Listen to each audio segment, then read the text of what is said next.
Di sini saya akan menjelaskan tentang bahan kimia berbahaya yang beredar di masyarakat. Yang pertama, bahan pengawet. Penggunaan bahan pengawet yang dapat membahayakan kesehatan adalah boraks dan formalin.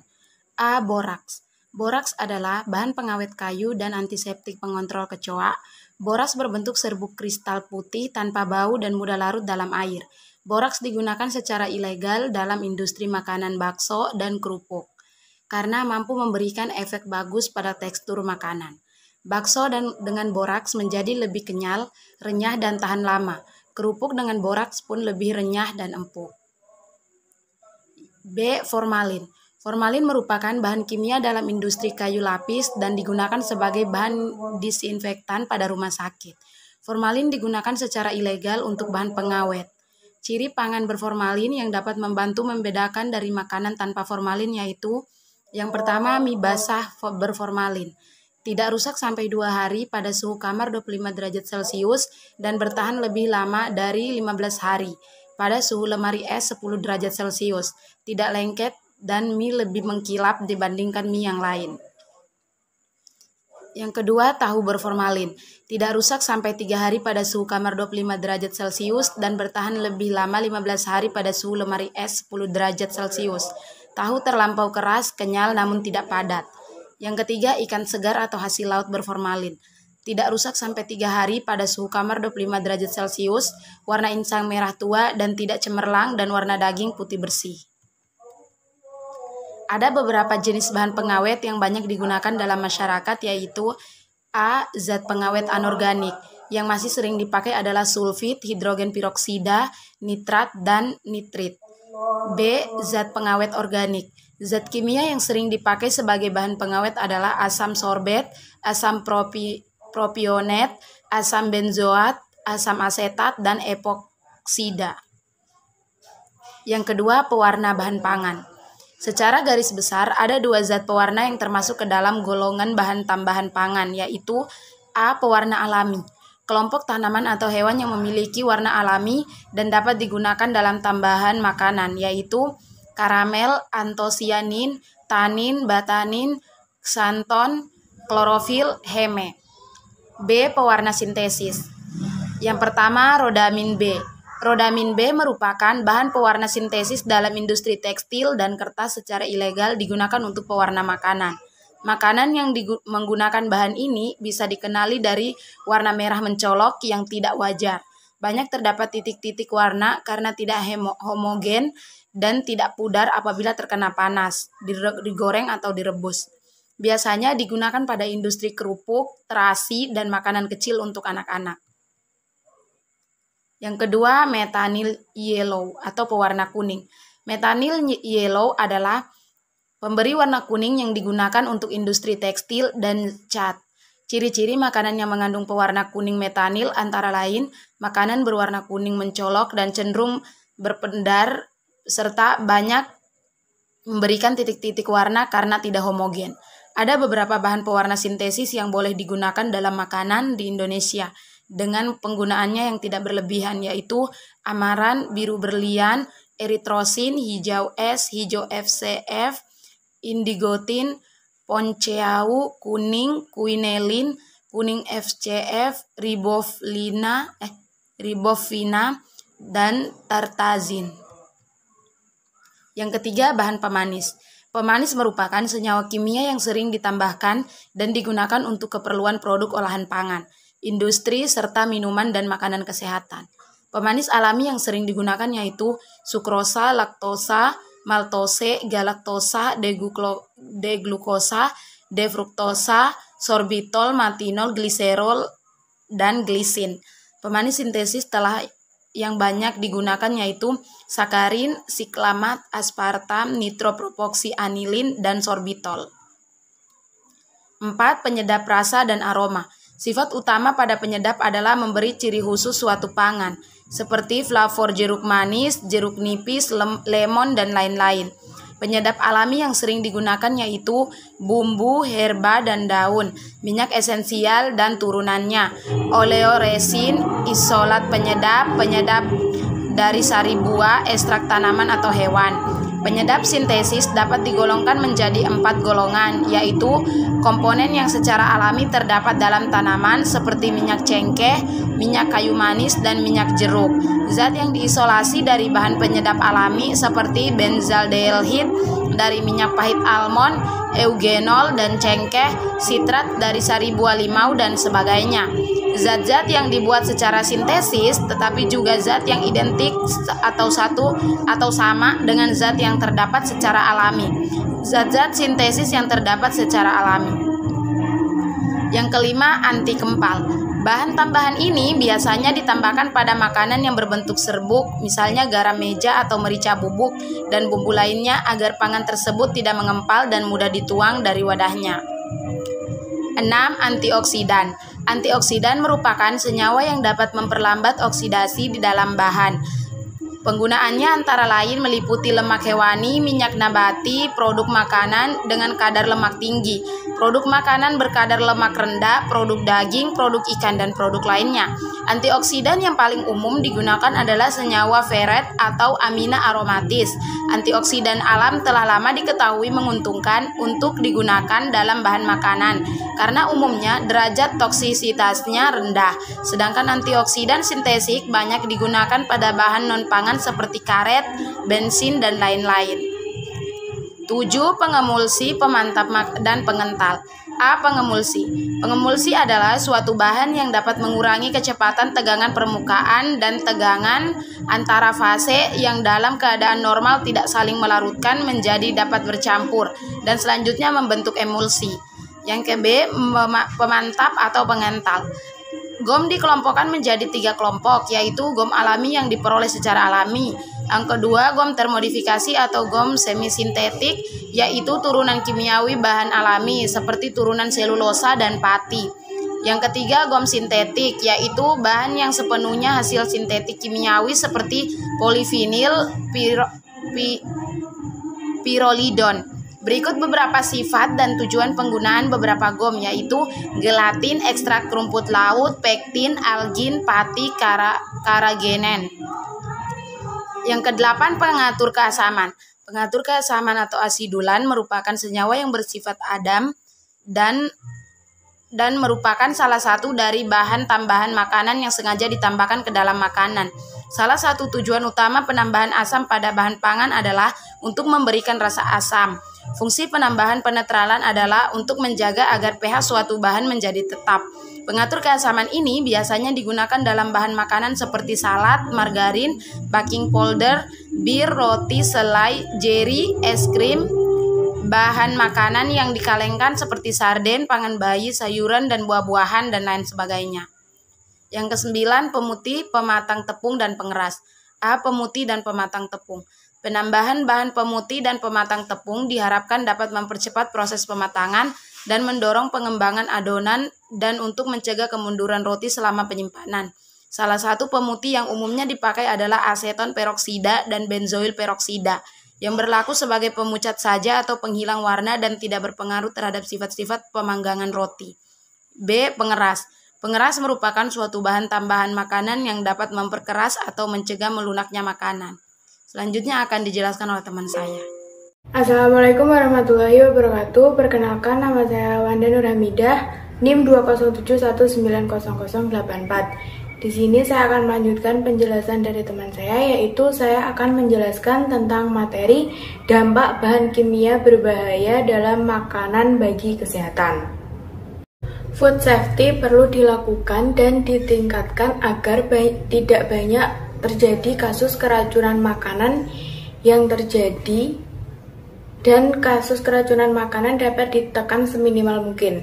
Oleh karena itu, maka perlu diadakan pengujian terlebih dahulu terhadap produk-produk makanan yang akan disebarluaskan dan dikonsumsi oleh masyarakat. Pengujian bahan kimia berbahaya atau toksisitas pada suatu bahan makanan biasanya dilakukan melalui 3 macam percobaan yang dilakukan pada hewan. Yang pertama yaitu ada uji toksisitas akut, yaitu uji untuk mengetahui nilai LD 50 dan dosis maksimal yang masih dapat ditolerir oleh hewan percobaan. Yang kedua yaitu uji toksisitas toksisitas subakut, yaitu uji untuk menentukan organ sasaran atau organ yang rentan atau tempat kerjanya berlangsung dilakukan selama 4 minggu. Yang ketiga yaitu uji toksisitas kronis, dinilai dengan memberikan makanan pada hewan. Tes berlangsung selama 6 bulan sampai 2 tahun. Dalam tes toksisitas adalah dilakukan dengan setidaknya 2 spesies hewan dan yang satu bukan merupakan hewan pengerat.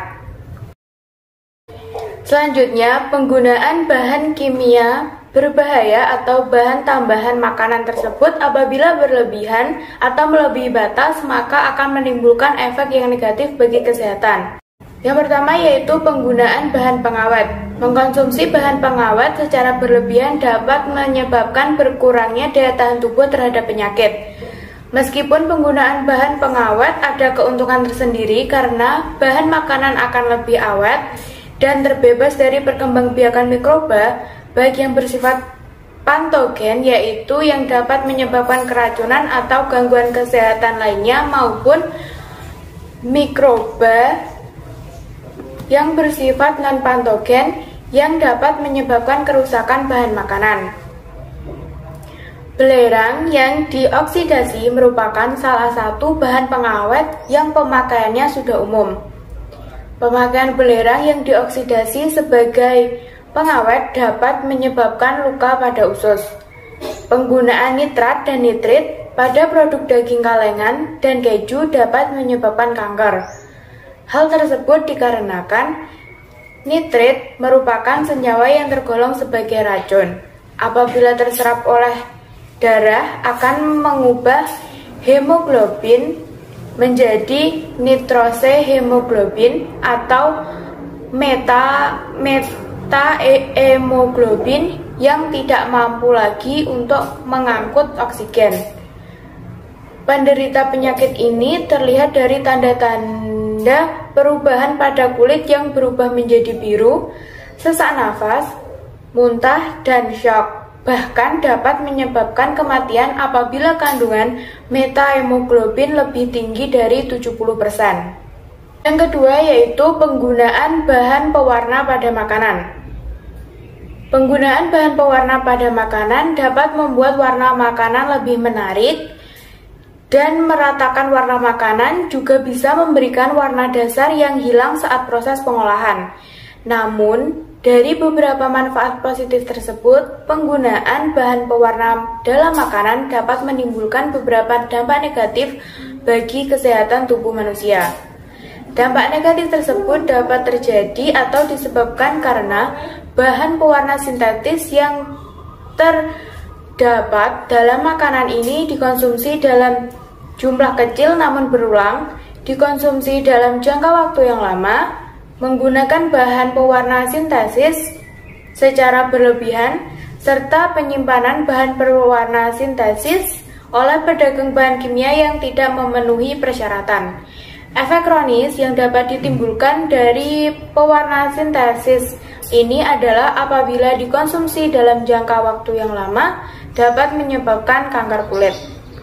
Yang ketiga yaitu penggunaan bahan pemanis.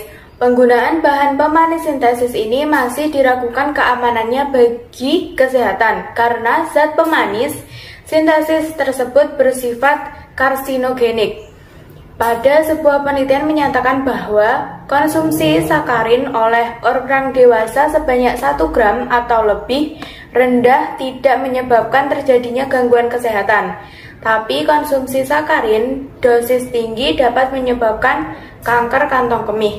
Hal ini dikarenakan sakarin yang mengendap dalam ginjal memicu pertumbuhan kanker mukosa kandung kemih. Para pakar kesehatan juga tidak merekomendasikan penggunaan sakarin sebagai bahan pemanis untuk makanan dan minuman konsumsi, karena terbukti dapat merangsang pertumbuhan tumor.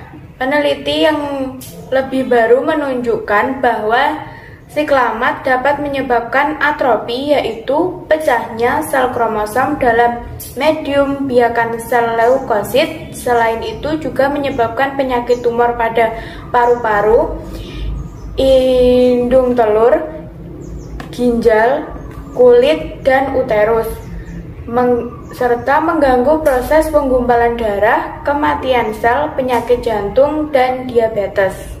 Yang keempat yaitu penggunaan penyedap rasa dan aroma.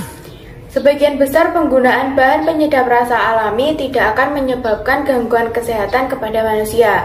Namun penggunaan bahan penyedap rasa sintesis apabila digunakan secara berlebihan dapat memberikan dampak yang negatif bagi manusia. Misalnya penggunaan MSG dapat menyebabkan timbulnya berbagai jenis gangguan pada kesehatan manusia seperti rasa mual yang disertai rasa pusing yang cukup berat, debaran jantung yang lebih kuat, kesemutan, menderita kelainan retina mata, kerusakan sel-sel syaraf mata, dan masih banyak yang lainnya. Selanjutnya yang kelima yaitu penggunaan anti kempal. Anti kempal adalah bahan tambahan pangan yang dapat mencegah proses pengempalan pada produk pangan serbuk ataupun tepung.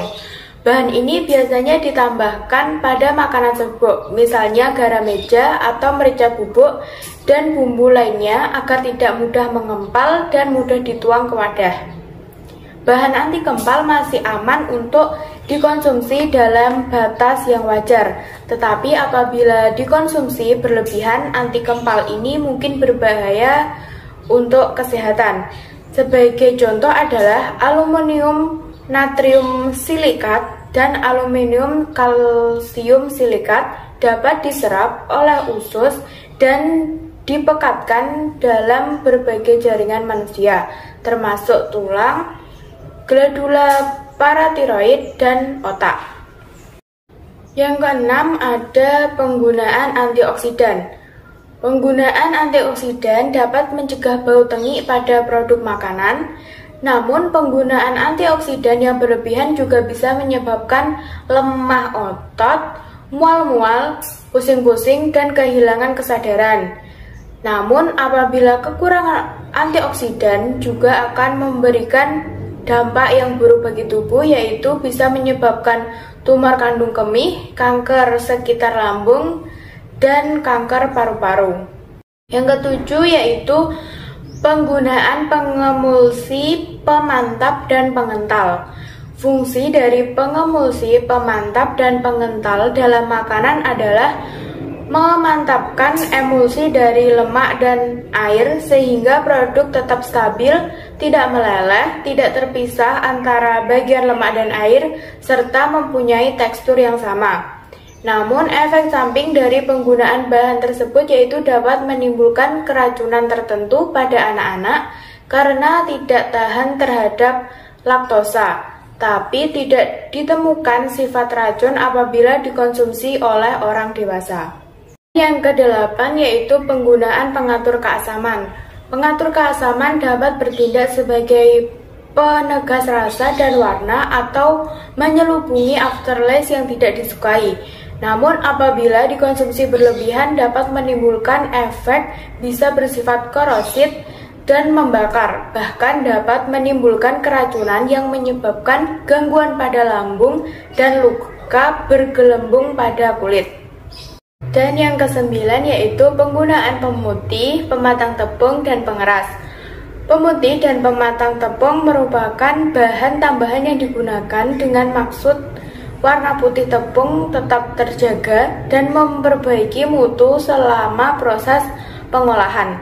Sedangkan pengeras digunakan untuk memperkeras atau mencegah pelunakan makanan. Apabila dikonsumsi secara berlebihan, maka akan menyebabkan efek yang negatif terhadap kesehatan, yaitu dapat mengakibatkan terjadinya diare, penyakit Seborrheic, kerapuhan kuku atau jaringan tanduk, dan gangguan pada ginjal. Dan apabila kadar kalsium dalam darah turun di bawah normal, maka kalsium dalam tulang akan dimobilisasi sehingga akan menghambat pembentukan tulang baru. Sekian penyampaian materi dari saya tentang dampak bahan kimia berbahaya dalam makanan bagi kesehatan. Bila ada salah kata, saya mohon maaf. Selanjutnya akan dilanjutkan oleh teman saya. Baik, di sini saya akan melanjutkan materi yang selanjutnya adalah kasus yang terjadi di masyarakat. Penggunaan bahan-bahan kimia berbahaya tentu akan berdampak buruk bagi orang yang mengkonsumsinya, apalagi dengan konsumsi secara terus-menerus dan dalam jangka waktu yang panjang, tentunya akan mempengaruhi kondisi kesehatan manusia itu sendiri. Banyak kasus yang terjadi di masyarakat dan penyebab utamanya adalah adanya kandungan kimia berbahaya pada makanan ataupun minuman yang dikonsumsi. Contoh kasusnya adalah yang pertama terjadi pada bulan April tahun 2019 di Kota Binjai. Ini terdapat 40 produk makanan olahan hasil industri rumahan yang mengandung bahan kimia berbahaya seperti boraks, rodamin B, formalin, dan metanil yellow yang biasanya digunakan untuk pewarna tekstil serta boraks yang biasanya digunakan untuk obat, yang mengakibatkan sekitar 70 orang anggota TNI dan para istrinya terpaksa harus dilarikan ke rumah sakit tentara Binjai karena keracunan makanan setelah menghadiri acara syukuran dengan menu berupa nasi, ikan asin, sayur urap, dan kerupuk.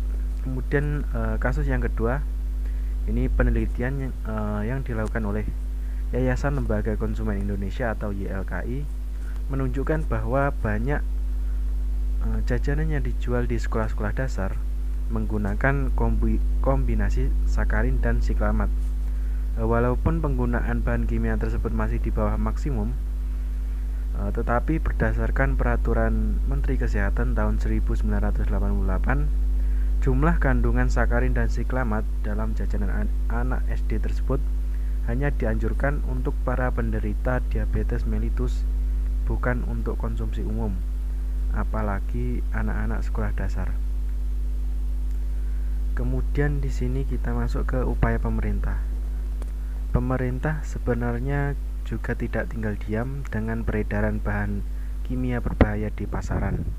Pemerintah mengeluarkan ketentuan mengenai keamanan pangan yang diatur dalam Undang-Undang Nomor 18 Tahun 2012 tentang pangan dan Undang-Undang Nomor 36 Tahun 2009 tentang kesehatan. Namun dalam pelaksanaannya ketentuan tersebut tidak cukup memadai untuk menghambat dan menghentikan penyalahgunaan bahan kimia tertentu pada produk pangan seperti formalin, borak, pewarna tekstil, dan lain sebagainya. Hal ini menimbulkan banyaknya kasus peredaran pangan yang tidak aman di masyarakat. Upaya pemerintah yang pertama adalah mengeluarkan kebijakan tentang larangan menggunakan bahan tambahan pangan yang mengandung zat kimia. Secara khusus, hal ini diatur dalam Peraturan Menteri Kesehatan Republik Indonesia Nomor 33 Tahun 2012 tentang bahan tambahan pangan yang melarang penggunaan formalin, boraks, rodamin B, metil yellow sebagai tambahan pangan. Kemudian yang kedua adalah pemerintah melakukan pengawasan terhadap produk pangan yang beredar di pasaran, yaitu melalui Menteri Kesehatan maupun BPOM atau Badan Pengawas Obat dan Makanan. Kemudian tidak hanya pemerintah, upaya yang dilakukan harus juga melibatkan masyarakat atau konsumen dari makanan atau minuman itu sendiri. Yang di sini yaitu model pemberdayaan konsumen yang dapat dilakukan dengan cara pendidikan konsumen berupa penyampaian informasi atau pengetahuan tentang cara mengidentifikasi produk pangan yang mengandung bahan tambahan pangan yang dilarang penggunaannya pada produk pangan. Kemudian menyampaikan informasi atau pengetahuan hak-hak konsumen dan cara penyelesaian sengketa konsumen, yaitu melalui pengadilan dan di luar pengadilan. Kemudian mengingat besarnya dampak produk pangan itu sendiri terhadap kesehatan manusia, sehingga perlu ditingkatkan menjadi sosialisasi kepada berbagai lapisan masyarakat berupa pengenalan tentang bahaya produk pangan yang menggunakan bahan tambahan pangan yang dilarang. Hal ini bertujuan agar konsumen dapat terhindar dari ancaman bahaya produk pangan tercemar bahan kimia berbahaya. Mungkin itu yang dapat kami sampaikan. Bila ada kekurangan mohon maaf. Wallahu muwaffiq ila aqwamit thoriq. Wassalamualaikum warahmatullahi wabarakatuh.